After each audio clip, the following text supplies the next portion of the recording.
Nous sommes en 2042 et nous pouvons affirmer que l'égalité est atteinte. La société québécoise a choisi, il y a 20 ans, de construire un avenir qui est féministe. Par la mise en place de mesures structurantes et de modifications culturelles majeures, l'ensemble des inéquités entre les femmes et les hommes et entre les femmes elles-mêmes ont été enrayées. La socialisation et les rapports socio-égalitaires au sein de la société ont contribué à l'élimination de la violence faite aux femmes.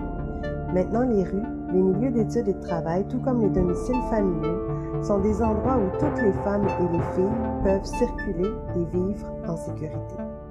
Transportons-nous dans cet avenir féministe.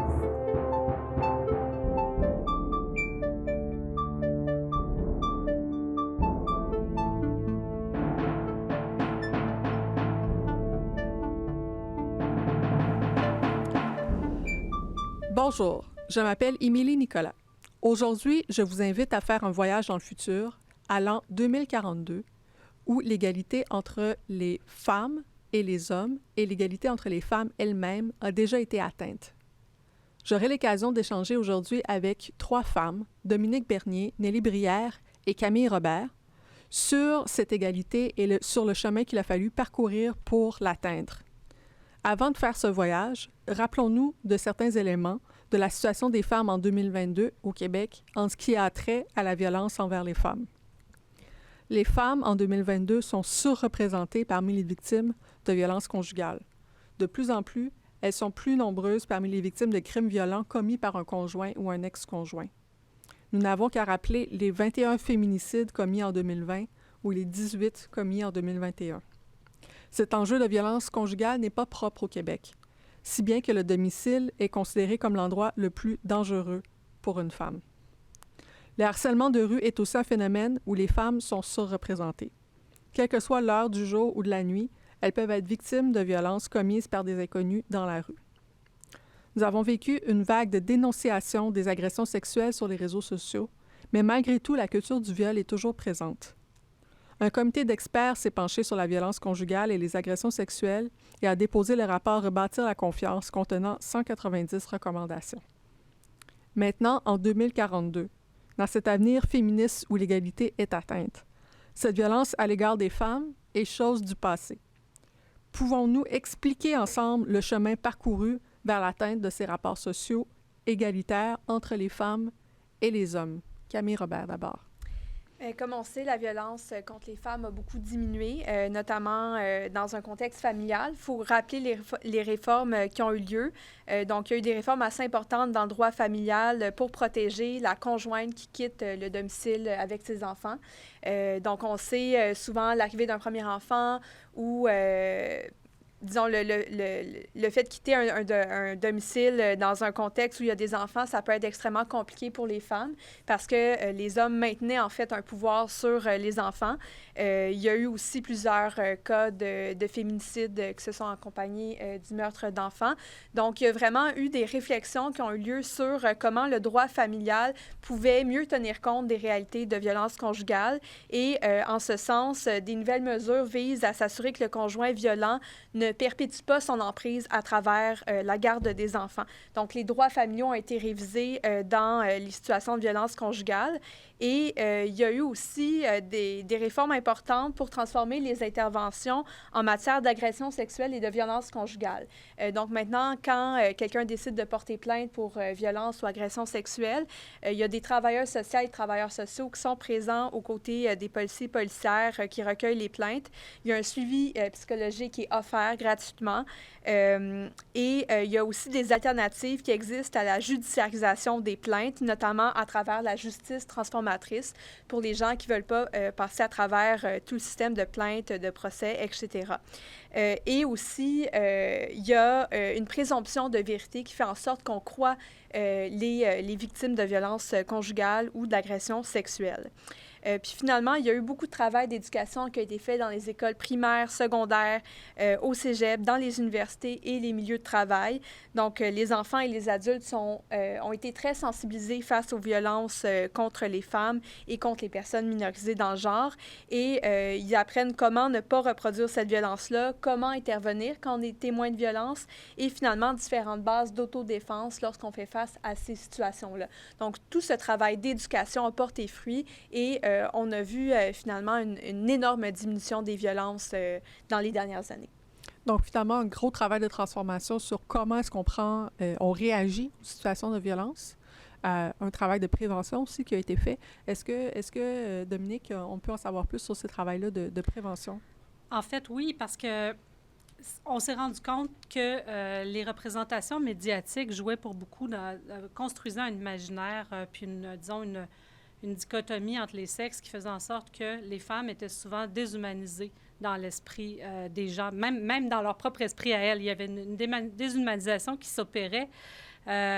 Alors, on a choisi collectivement de cesser de romancer et d'érotiser les représentations de la violence faite aux femmes dans les médias, c'est-à-dire dans la publicité, notamment par des réglementations, dans les films, dans les séries, dans les jeux vidéo, dans la pornographie.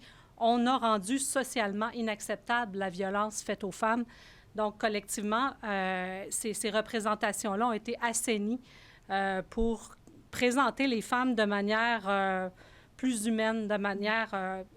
auparavant, on voyait beaucoup, vous vous rappelez sûrement, dans les années 2020, dans la publicité, on voyait beaucoup des parties du corps, des femmes pas de tête, des femmes étêtées qui servaient à vendre toutes sortes de choses.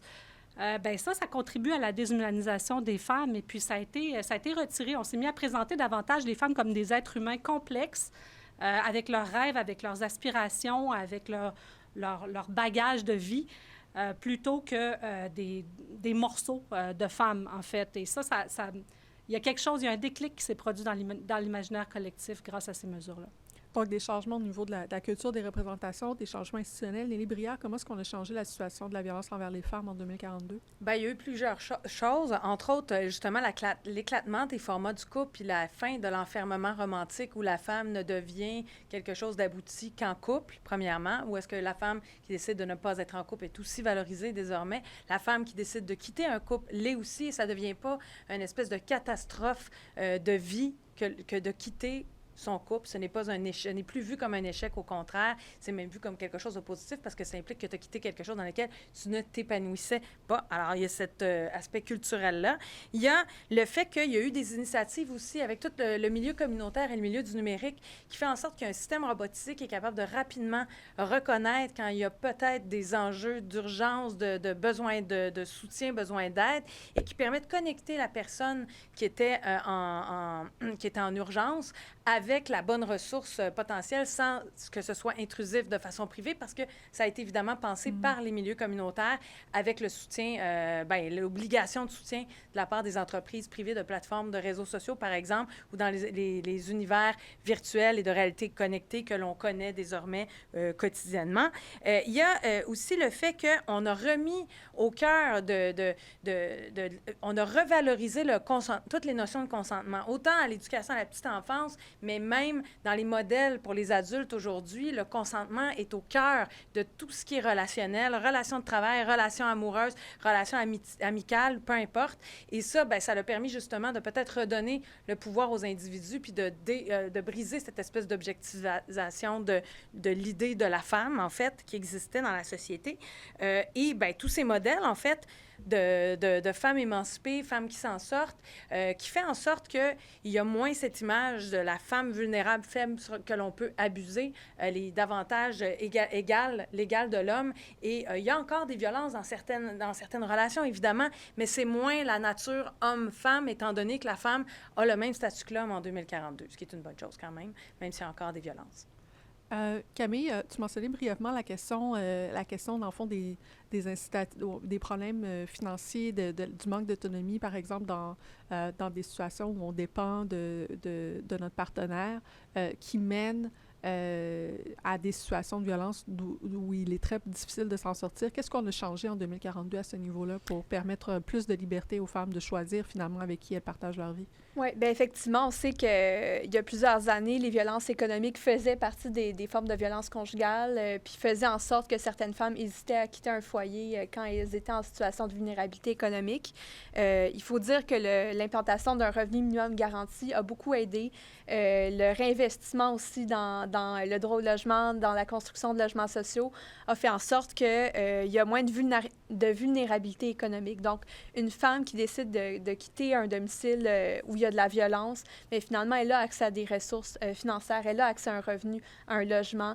Puis toute la revalorisation aussi du secteur communautaire a fait en sorte qu'il y a suffisamment de services pour répondre à la demande. Parce que, rappelons-le, en 2022, il y avait des refuges pour femmes qui devaient carrément refuser des personnes qui se présentaient parce qu'il n'y avait pas assez de place. Puis, parlant justement des unités d'habitation, étant donné qu'il y a maintenant plus d'espaces partagés, il y a moins d'isolation sociale, il y a plus ça, des couples qui habitent toutes seules puis qui n'ont plus de contact avec leur collectif. La collectivité fait plus partie de ce qui est valorisé dans le vivre ensemble. Donc, c'est plus difficile d'isoler les exactement. femmes, Donc, on peut moins isoler facilement un individu et on va s'en rendre compte plus facilement. L'environnement va être au fait de ça plus rapidement. Il va pouvoir potentiellement intervenir et donner du soutien. Merci beaucoup à vous trois.